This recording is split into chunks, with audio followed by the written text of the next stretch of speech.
Hello, fellow travelers, and welcome to Versus Stars podcast. For my loyal listeners, thank you for your continued support. And remember, click the subscribe button, everybody. This is an amazing episode because Gilbert Glenn Brown boards the mothership. You know him as Jones on The Walking Dead, Daryl Dixon. Now, come on board as we go traversing the stars. Well, Mr. Brown, thank you so much for coming to Versus Stars podcast. Oh, thanks so much, Jeff. Thanks for having me. Thanks for having me on. It's totally my pleasure. So I always start out with a question of inspiration. So what inspired your love of acting, and who are your earliest influences? So my earliest influences, there's a lot. I kind of feel like I'm a bit of a sponge. So anything that kind of jumps out at me, I kind of latch onto it. But I'll just kind of like ramble off a few names. Definitely Sidney Poitier, Robert De Niro, of course, Michael Caine, believe it or not. Who else? Just retired. Marlon Brando. Huh? Say again? You just retired Michael Caine just recently, right? Yeah, which I thought that was weird. I was like, because I remember when I first started doing like film and television acting, because I started in theater, I read his book first about film acting for film, and his perspective and the length, the breadth of his career, and his personal little anecdotes and comments about his experiences, they really jumped out and gelled with me. And so he's like one of my favorites also. And I was actually surprised when he said, I'm retiring. I was like, do you really retire? That's kind of the question. Do you really retire? Well, like I would like to think when you're 90, you're gonna be able to make your retirement announcement. Like, guys, quit. Yeah, but you know what? I mean, I guess that's the point where it's. I get it. I understand it, and I would just say, I think for me, I would start just dialing it back just a little bit. It's like, I'm not, instead of one film every year, I'll do a film every other year until I can't do it anymore. I kind of feel like when you're in the arts like that, and it's so much in your blood, you can never really walk away. Like, I feel like Michael Caine, like a year from now or two, I mean, hopefully he's still around, will be like, I'll do this one other movie. Like, right. Never truly walk away at that point. Yeah, absolutely, because it's like you're saying, it's if it's in your blood and it's something you've been doing so long, and then you love what you're doing, it's like there's going to be a point, even if you do retire. Hey, I want to. Maybe I'll step a toe back in there and dip a toe in there and see what's going on and see if I can still do this again. So, but yeah. Well, it's kind of interesting when we're talking about like being in your blood. So what I read was that your initial training for acting came from the Mind Builders and Positive Youth Troupe. Yes. So what was that experience like? That's where I started. So I'm originally from New York, born in Brooklyn, grew up in Queens, spent a lot of time in Manhattan, and also the Bronx, where Mind Builders Creative Arts Center is located. And it was my parents did their best to kind of expose me to theater and the arts as much as they could. But I'm a kid. I got an interest, but it's not necessarily the coolest thing to do in the moment. But I was in school. I was in high school at the time. I believe I was a sophomore, it's my second year, and they're a traveling, a touring musical theater group that kind of it's not your jazz hands type of musical. It's more grounded in the reality of what young people are dealing with. And it just spoke to so many different audiences. And so they were touring, they came to school, I saw it, and I was just kind of like, I could do that. And then, they were like, well, if you want to audition, come on down. And I was like, I'm going to head out because I got to get home. I don't know, this is cool. But, and then I ran to one of my best friends, and he was, and my sister, coincidentally. And they were like, oh, I was like, what'd you think? It was cool. It's like, you want to, it's like, well, you want to audition? It's like, nah, I dare you to audition. I said, I dare you. And so we kind of like went back, but I said, all right, fine, let's go ahead. And we went down front. We met some of the folks, signed up, and then took the trek up to the Bronx to audition. And that was kind of where I got my formal training, my first step into the world of of theater. I've done a little bit in like elementary school and middle school, but this was my kind of my foray into professional theater, and it proved to be one of the first life changing experiences I ever had, and I'm still connected with the organization to this day. We just had a reunion last year that was really beautiful, and some folks have passed on. Yeah, unfortunately, that happens, but the the fact that it's still there, it's still thriving, and it's a home base just means so much. I'm still connected to so many people that I've grown up through there, and some of the folks that went through there, they do the same thing I'm doing. They're kind of out in the world and pretty successful in their own right. So it's that's where I got my start. To answer your question. So as you said before, is that you felt like in a way you're too cool to have done the acting at the beginning. So when do you kind of like shed that veneer of like trying to be cool and get yourself to just kind of buy into the material? Well, it what can I say about that?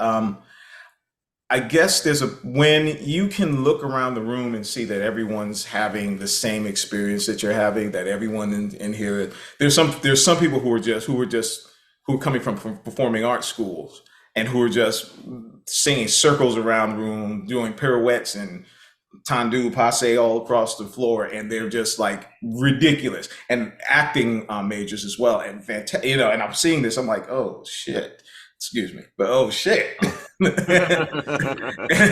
I'm like, but at some point in time, when you're working in concert with people, no matter how talented they are, there's a point where their comfort zone, there's the thing that they can lock onto to have them, I guess, to kind of make themselves appear to be the best, quote unquote. That goes away because we all have struggles, we all have tribulations and trials and experiences, and so those are the moments when you get to see that, you get to see, oh, they're human beings just like me. Okay, I didn't quite hit that note, but he didn't hit that note either. Oh, so we're in the same boat here. So okay, we're both learning. This is a learning experience here. What can I take from this? And that was the thing that kind of allowed that to kind of melt away. And also the instructors and mentors who were there were just, they had this skill, this amazing skill that to this day. To this day, it just still, like, it kind of gets me here to see you and to see your bullshit, but deal with it in a way where it's like, in a way that's it's not necessary, it's not always nice, but it's always honest, Hmm. and it's always clear, and it's direct, and the point of it all is always, the intention of it all is to always to bring the best you forward. And so that was like the best environment for me to kind of to go to consistently, to and have that experience, or that early on, to kind of to kind of let that, that the cool factor kind of like melt away, because it wasn't about that. Because at some point in time, someone's being crying is going to be crying, and snot's going to be coming out, and there's no way in the world you're going to look cool with snot coming out of your nose and crying. It's just not possible. So what kind of skills did they instill upon? Because I know acting, there's many different schools of acting. Yeah. I used to remember them all, but there's many schools of acting. What kind of skills did they impart to you? And when you moved on to, actually as being a successful actor now, are those skills still the same ones that you're utilizing now? Oh, absolutely. I mean, I think we had to be honest. And I think all fine acting, really wonderful acting, comes from a place of honesty, and and from a place of withholding judgment on anything, because in that space, in that time, I played the straight A kid, and I played his hard-headed brother who was running in the streets as well. And so, and I played historical figures, and it's removing judgment from the role, or I don't even like using the term role or character. I actually like using human being. This human being that you're getting an opportunity to kind of take on and present to the world. You kind of have to remove that judgment. And to answer your question, that's definitely something that I have definitely taken with me, and I do still utilize to this day in the work. Although I will say there are times where I have to say no to certain things, because it was not either, it was a time situation, or I just couldn't see myself doing that role for a myriad of other reasons. But definitely what I started learning there, from acting, singing, dancing, writing, set design, sound design, every single aspect of the theatrical experience, if I either know how to do it, or you give me a couple of minutes and I'll figure it out. And that has carried me from there through high school into to NYU and into my professional career as well. Now, what I read, I think it was on your website, and this is not completely accurate. Please correct me if Sure. memory fails me. Yeah. Is that not only are you skilled in acting, but Mhm. you said, but writing, I think, experience with directing. Yeah. How are you connected? How, not just being good at acting as part of what's in front of the camera, but now you are talented at the aspects behind the camera as well. Yeah. How do they all connect to each other, and those skills connect to each other, and that understanding connect to each other? Well, for me at least, how it connects is that having that understanding and that information, having that better understanding of what the lights are doing, how the camera is positioned, the shot we're taking, what lens is being used, all of that affects your performance. And if you have a consciousness of it, then you can be aware of it, but not make it a big deal, and ask the right questions that you need in order to inform the performance.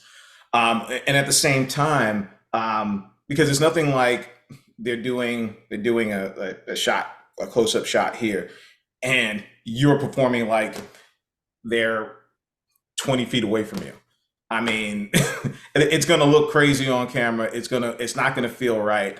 And hopefully the director will pull you back. But in any case, having an understanding of how each of these parts of this nucleus works gives you, I guess it gives you a better grasp on, when you walk onto the set, what you're seeing, how set, and also it allows you to get the fuck out of the way too, because it's like the gaffers, the sound guy, they don't need you to be in the way if you don't need to be there. Like, and if you don't have that awareness, you end up being in the way. So having that understanding of how everything works, and how important time is as well.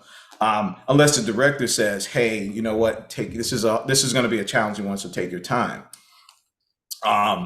It really, all of it kind of really, I can't see how it can't help what you're doing, unless it's your own project and you can't seem to let go of if you're in front of the camera at that point, you can't seem to let go of the reins of director, or if you're, whatever else you might be doing at the time on the project, or producer as well, because you got to put the damn producer's hat, take the damn producer's hat off in order to do your best work. Or you're out, that's a really good acting producer or producer actor up there, and, Wait, sounds very specific. Yeah. Have you come across someone who's having issues doing that, separating themselves of the actor from the themselves of the producer from themselves of the director? So Joe, I don't know if I want to answer that. I'll say, I will answer that.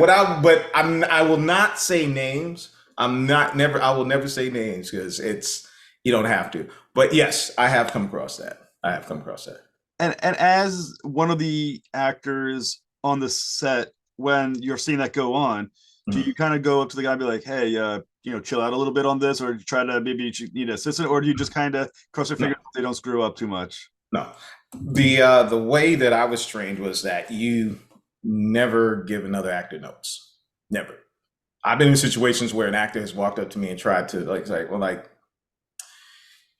so you should probably talk to the director about that if that's a concern. As long as it's not like there are certain boundaries. If it's a note, go to the director. It should only come from the director or the DP. If it's like a concern of and also it depends on the relationship that you have with the person you're working with too. Mm.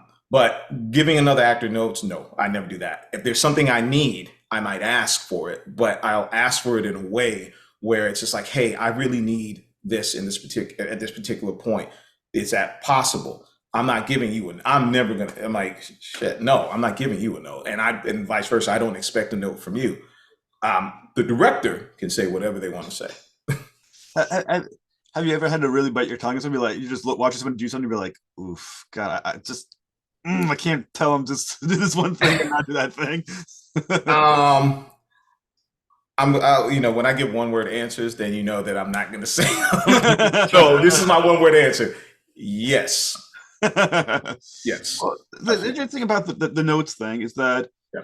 every actor though is their job is to respond to another actor or human being. Yes. So I mean, this is sort of a choreographed dance in many ways to act along against somebody else. Mhm. Is there a temptation and or sometimes is there a desire to kind of explain to them what you want to see happen or how you kind of need them to do something so you can do what you're planning on doing? It's the trap, man. It's the trap. There. I will not lie and say that there is a temptation for that. There definitely is, but I like to think that I'm the kind of artist, kind of actor who, no matter what you give me, I'm going to use it. Hmm.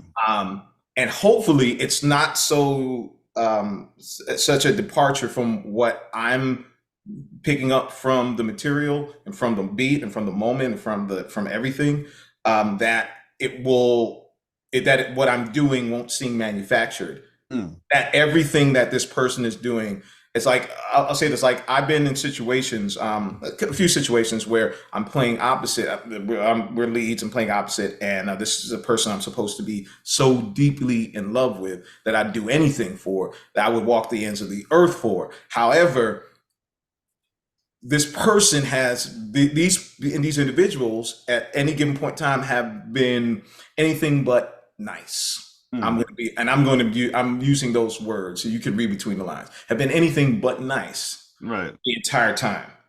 And I still have to bring what I'm supposed to bring. This person has to mean that much to me.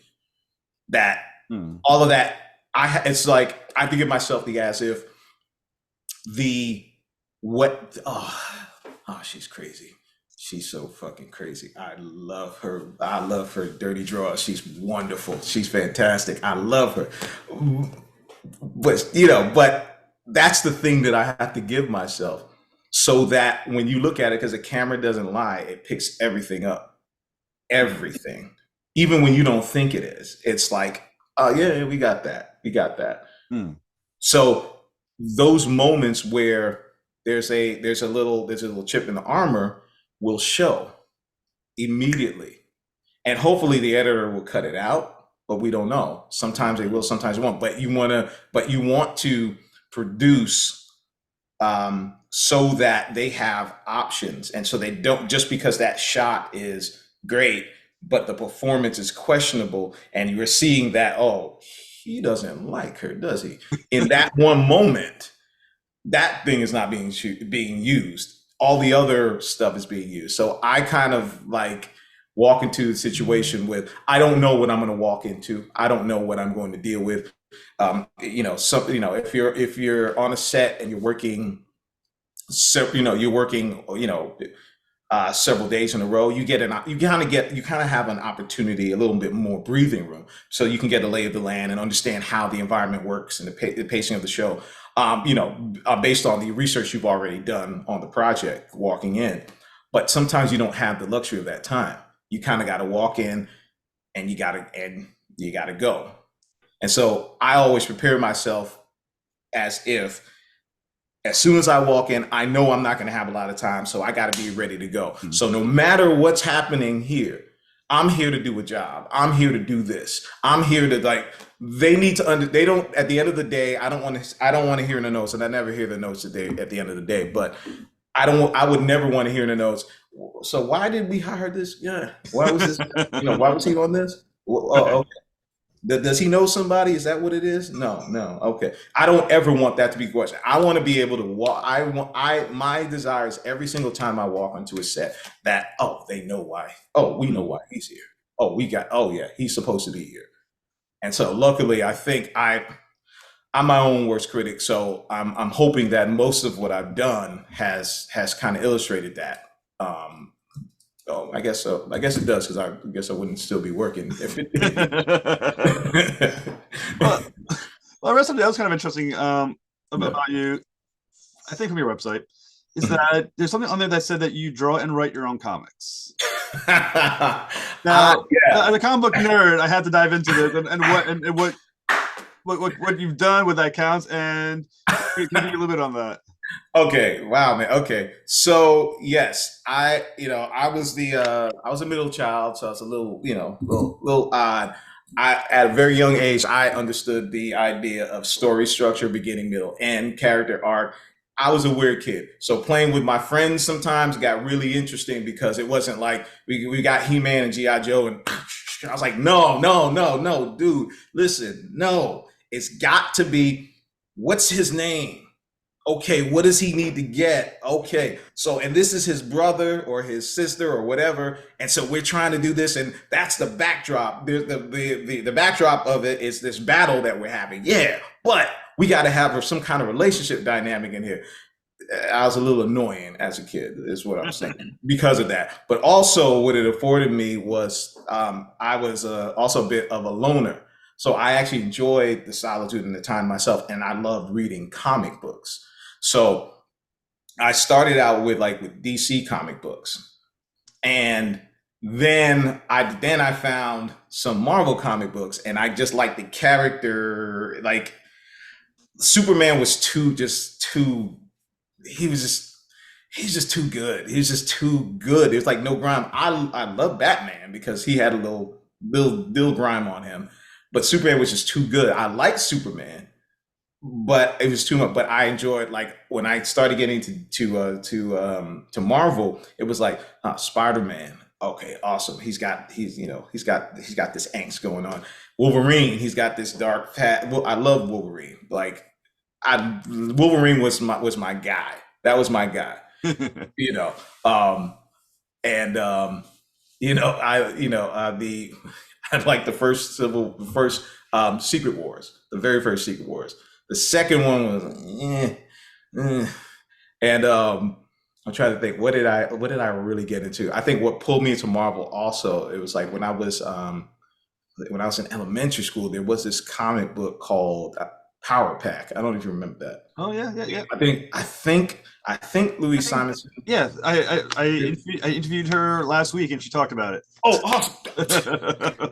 I love that comic book because it was just like, these four kids with their parents, and that's at that time, it was four of us, and then there was another one came later on, but there was four of us, and I could see myself as any one of those kids, and I was like, if we had powers and da da da da. Anyway, I really got into.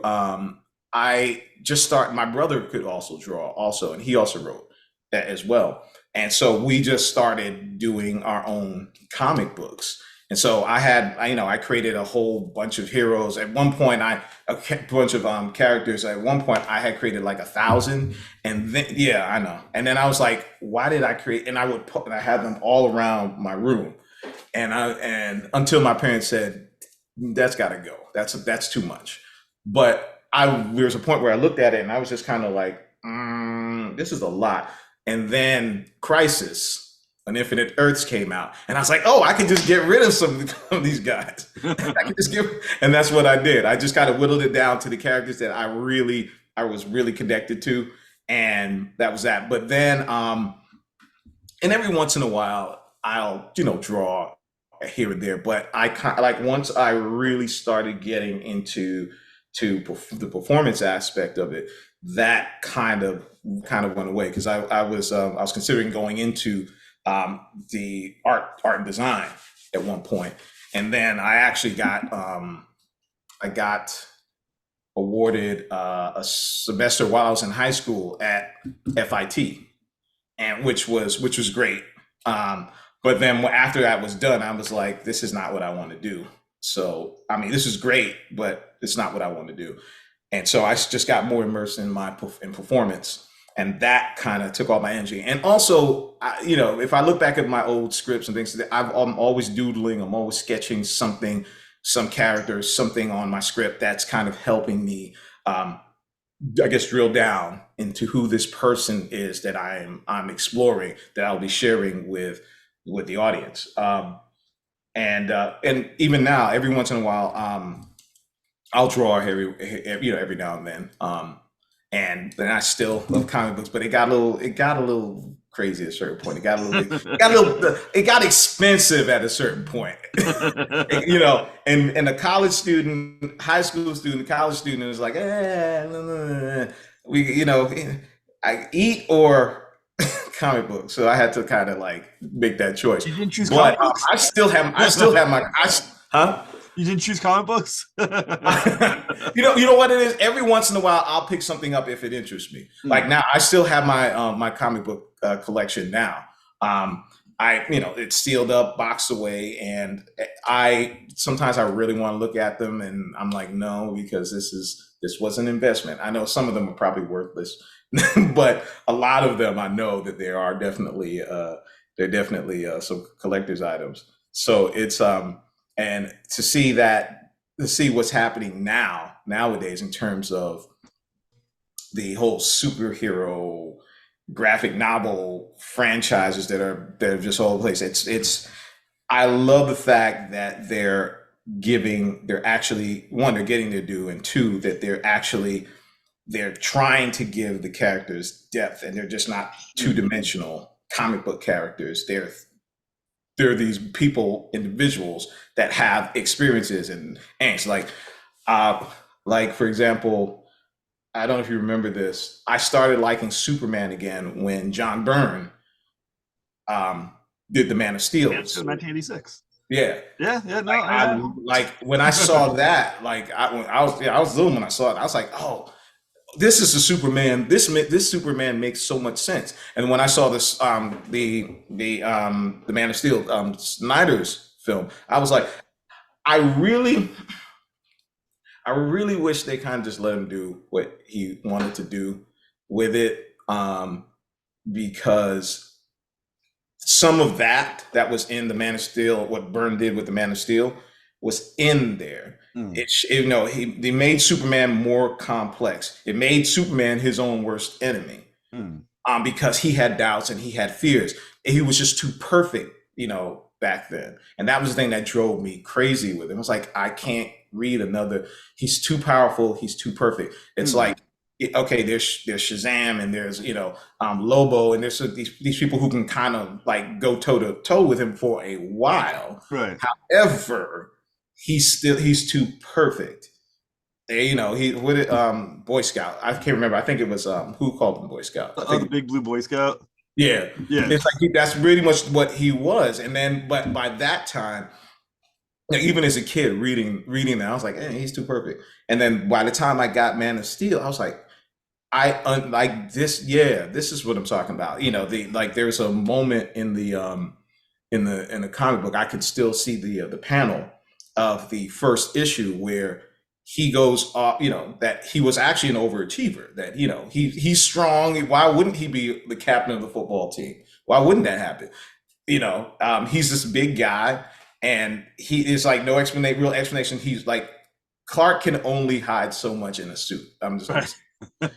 So he's, he would be an overachiever, but once he realizes, and because of how he was raised, and he realizes, and this is also character, analysis. Once he realizes that who he is, and Martha and Jonathan tell him like where he came from. Well, that he's not from there, that he's from someplace else, and how everything unfolded.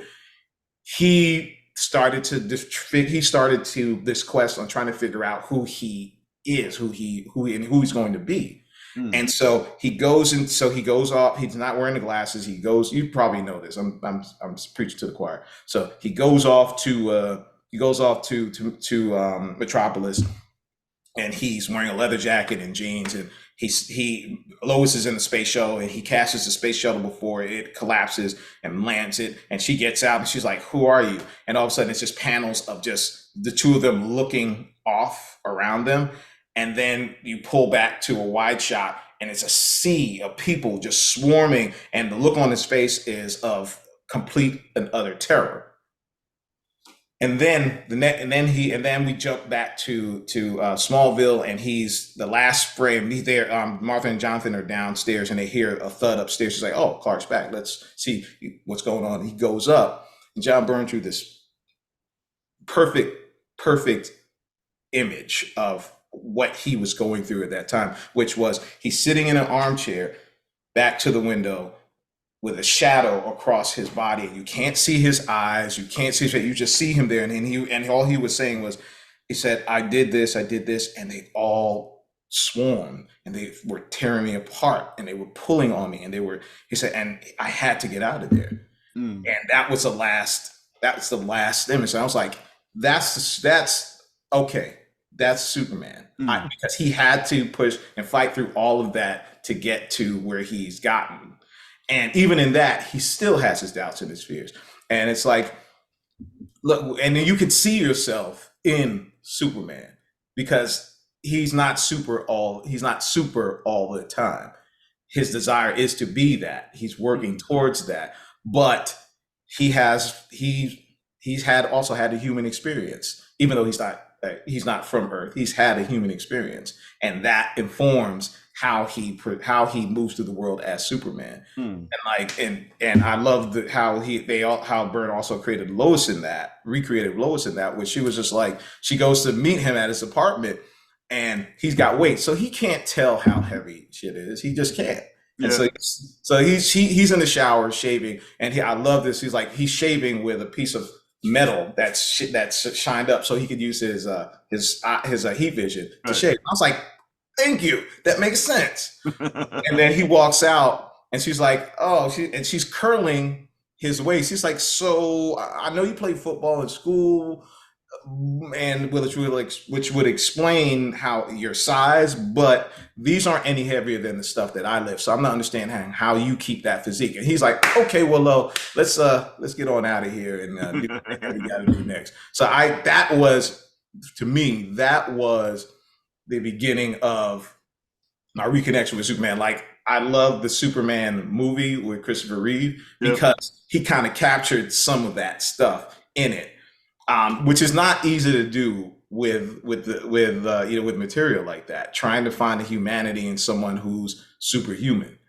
And how do you do that? How do you find that? So all that to say, yes, I love comic books. Well, the cool thing is that you got to be in Stargirl as James Chaffel, and the part that yes. is that right at the end, you name your sidekick Nightlight.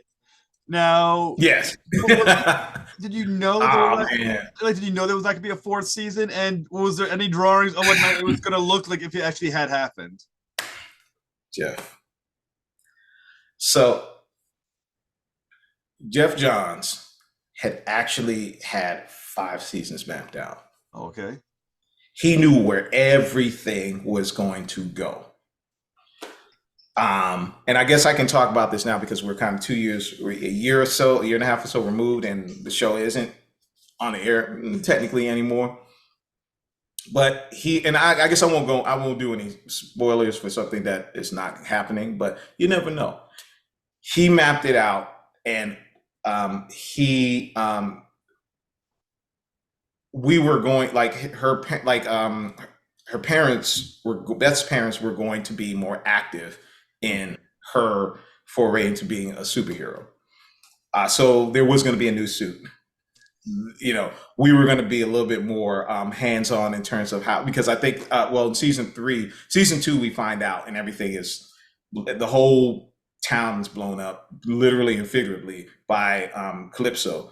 But then by the time we get to season three, it's all out, and now we're like, okay, so how we're worried about you, but we love what you're doing. We're helicoptering way too much, and we push her away, which, you know, that's what happens. She's a teenager. That's going to happen.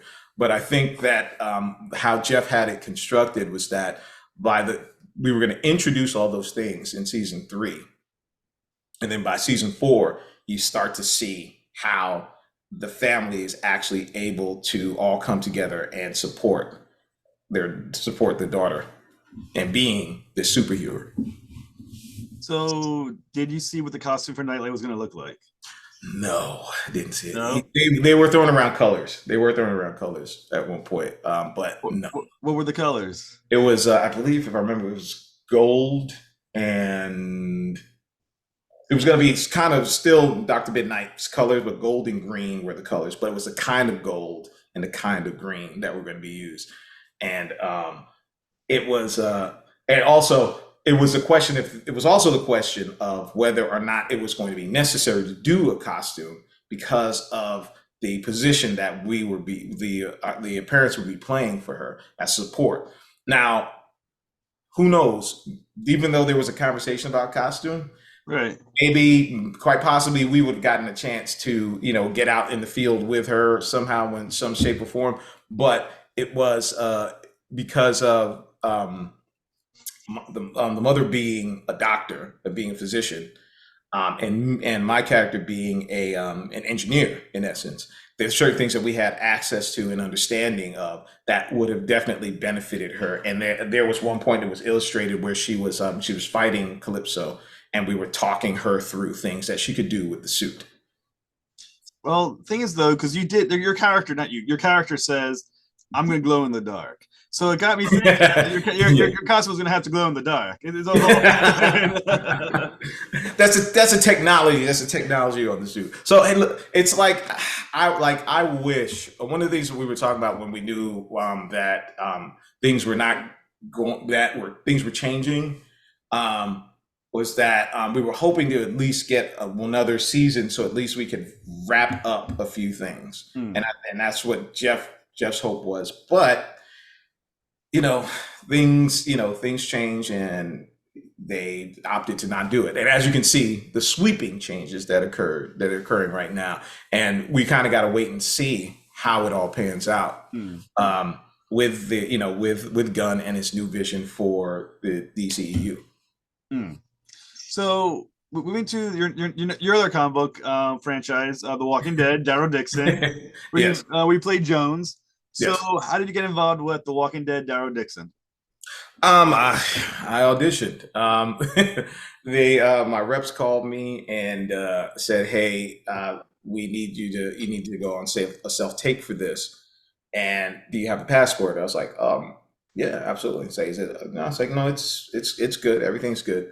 Say, "Okay." So I submitted the tape, and I don't believe I got an adjustment from what I did on tape. And then they told me, "Okay, pack your bags, you're heading to France." And I was like, "Okay, great." And I did, and that's kind of pretty much how it happened. Anticlimactic, but it's a typical audition process. Were you watching The Walking Dead prior to getting the role? Yes. I was watching it before I did. I'm not gonna say that I saw every single episode because there's so many, but I watched quite a bit of the original, and I would go in and out of the of Fear the Walking Dead a bit. But what I will say is that in the beginning, before I got in the show, this was also a show that I always wanted to do anyway. But after I got the show, I started doing some more research. And I was like, well, here, let me absorb the world a little bit more because at that time they were on, I believe they were on hiatus. And so I said, well, let me go back and look at some things. And I said, well, let me check out Fear the Walking Dead as well, because I didn't give it a chance to really give it a chance the first time. And when I did, I was like, this is actually really, it's really good because I was like, it's just going to be exactly like Walking Dead. That's me being. But then I watched and I really watched it and I was like, no, this is its own thing. Though it does connect, definitely clear connections back to the originals, the original material. It's its own thing. It's its own feel. It's its own look. It's its own world until the worlds collide. Which I love. I love crossovers like that, like when they would happen. The Walking Dead to me, it's just like it's a what do you do as a human being when everything around you that you know of is gone? The entire world has fallen apart, or what you perceive as your section of the world has fallen apart. Do you maintain your humanity in the midst of the madness? What do you do? And I was just like, wow, this is there's something there's something almost there's something mythical about that particular journey. And I love watching how sometimes I found myself yelling at the TV for some of the choices that were made by some of the characters, but that's what it's supposed to do. And that's what I loved about the show. It's like, or the moments where it's like, no, you can't, you're not going to kill this person off. You can't kill, damn it. Okay, I got to turn this off. I can't watch anymore. And I'll go back later. I got to at least see what happens. But I got to stop right now because I can't believe you just killed this person. Okay. So you played Jones in the Daryl Dixon show. Yes. So what did they tell you about Jones? And how much information did they give you on who he is? How much do you know about him that the audience doesn't yet know about him? And how much about him did you kind of fill in your own dots on and so you can understand the character better? One of if I remember correctly, the description, the description wasn't super detailed, but it was enough for me to kind of fill in some blanks for myself, to discover some things for myself based on the material and based on just like what I vibe off of, what I pick up. If I remember correctly, it was just something pretty general, like he runs this particular camp in Maine, and he's a little grizzled. But there's also the way it was written before was that there was like also a little bit of slight sarcasm that he had in his character. But then when I got the new material, I realized it was shifted a little bit, and it was fine. There was a little bit, it was more, but it was just like his character had shifted just a little bit, and I was like, okay, so what did I find here? So I just kind of gave, to me, with all of everything that's been going on in the world at this particular point in time, I gave him the background of being military, former military. So because everything that he's doing is by the book. We have rules and regulations because this is how this shit stays up. This is how these walls stay up. This is how we stay alive. And this is how you can stay alive if you follow these rules. If you want to be here and you follow these rules. But if you break these rules, you're out.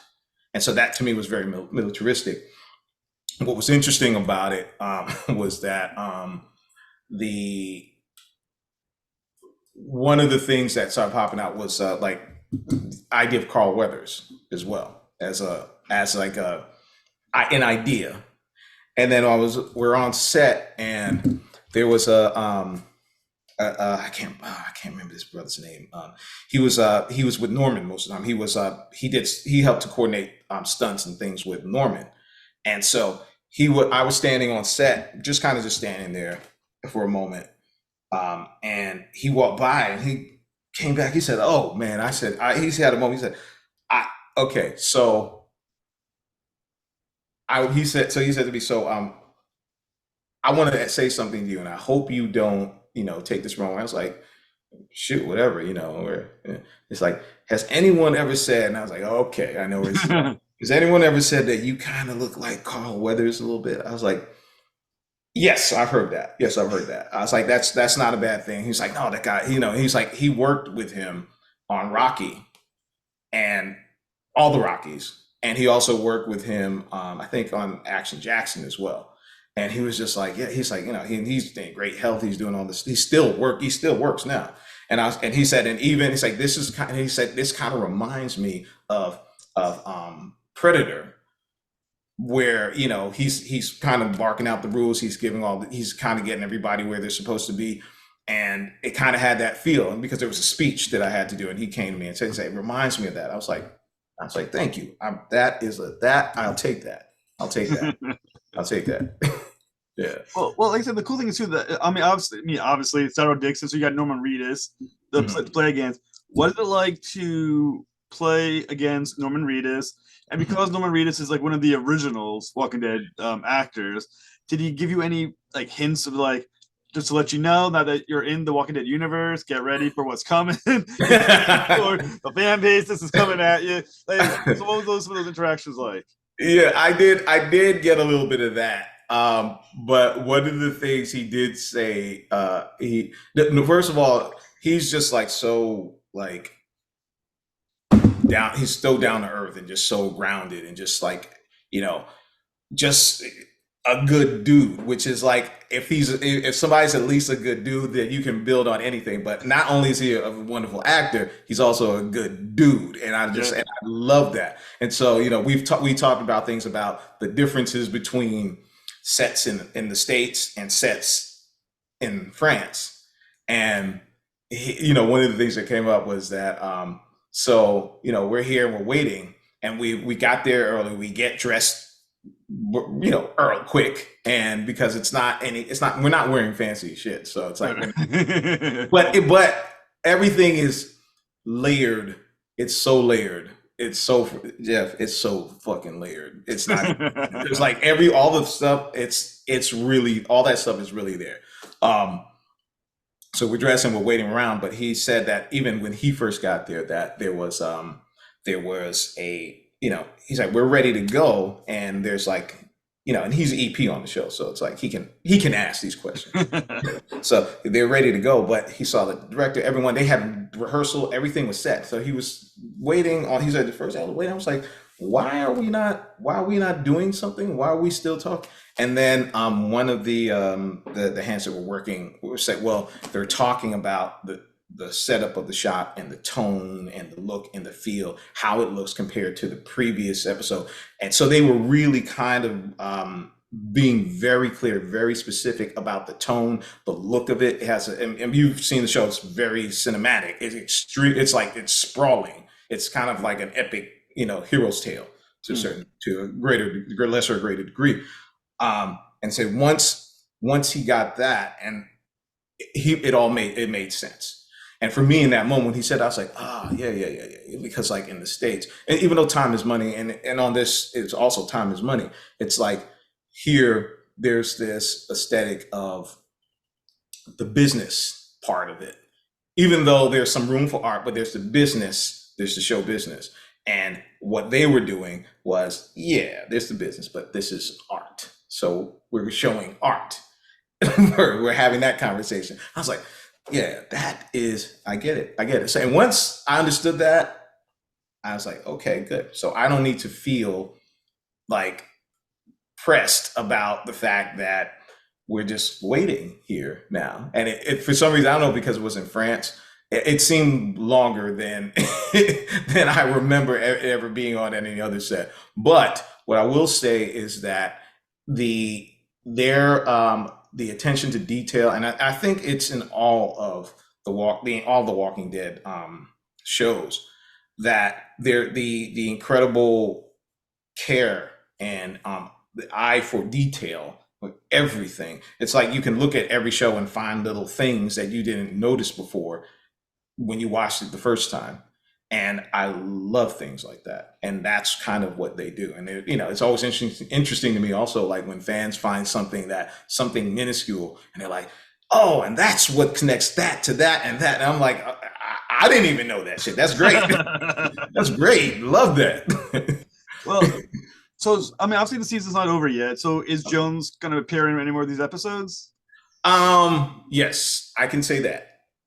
Jones is back in the second. It's interesting because I guess we're gonna see, I don't know if it's like a season break or if it's actually a second season. But at this point, I was notified it was a second season. So I'll go with this being a second season. So yes, I will be seen in the second season. But I can't tell you in what context or what happens. What I will say is, no. If you saw the end, you kind of saw where it was heading. But it's fun. It's fun. It'll be fun. No, so now, I mean, even though you can't talk about it, we're going to talk about it for a second. So can you answer this? Is Jones's role more protagonist, not protagonist, let's say ally or antagonist to Daryl Dixon moving forward? Well, I'll say this. In the Walking Dead world, everyone's both at some point in time. Everyone's protagonist, everyone's antagonist at some point in time, depending on what the circumstances and what's going on around them. But to answer your question, I'll say yes. I'll say yes. Can you say if we're going to get more backstory on Jones in upcoming episodes? I hope so. We got to see. We got to see. So, do we have an idea of when the second? Because the thing that was kind of interesting is I was on the Walking Dead wiki page, and it said at the end, Jones will be back for season 2. So I assume they know about. They really already know about it. When has the second this already been shot? When do we expect? There's quite a bit. There's quite a bit. There's some that has already been shot, but there's still more to shoot. And with the strike and everything, I know there's right now there's an interim contract with AMC to continue shooting, but they're still affected by the strike. So once we come to an agreement and everything's fine, then I'm sure that we'll know soon enough what's happening. That kind of because, like I said, I know one of the reasons you get to do this interview is that, as you said, AMC and AMC Plus made a deal with SAG to allow their shows to continue because they made they negotiated a proper deal. Yes. But that's not a permanent proper deal. That's a kind of like you said that's something that's going to only last a certain amount of time. From what I understand, I believe it's for, and you probably would have to check with AMC or SAG to confirm this. But what I remember, I believe it's until the deal is done for everyone. But it was specific to them, but it will become whatever the agreed upon contract will be. So do you get to kill some zombies in next season? Come on, Jeff. I can't tell you. Well, it's kind of funny. Once again, on the wiki page for Jones, it said, I guess because it's The Walking Dead. They give like the background information, the story so far, and then apparently there's a line that says how many zombies has he killed, or how many zombies killed. So I guess there's like a count for like each character how many zombies they've killed. And for Jones, killed numerous zombies. Now I'm wondering where that happened, but do we know for a fact that he's gonna have some good zombie killing time? Well, what I will say about that, and then I will stop, is that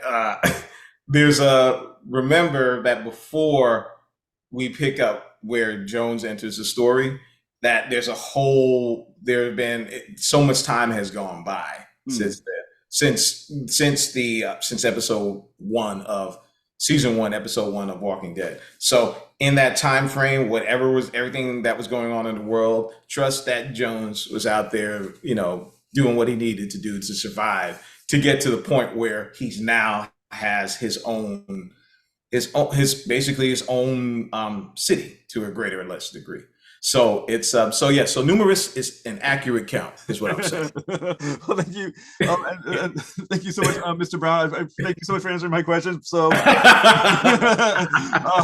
when you're ready to come back for season 2, you're gonna come back. You can come back on, okay? Oh, dude, I'd love to. Thanks for having me. And thank you so much, sir. You too. Thanks.